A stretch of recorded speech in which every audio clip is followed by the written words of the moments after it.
Pravo pa desno revijalna trka paralel slalom. To je trebalo bude u jedan.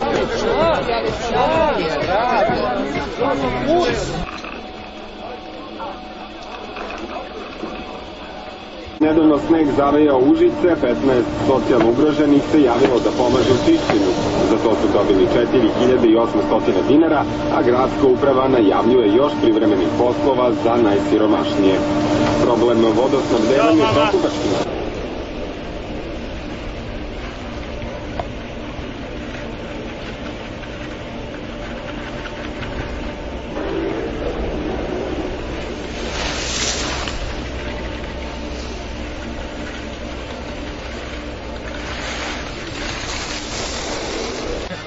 Samo ti snimim. Ne bih stvarno, treba budem na fotku.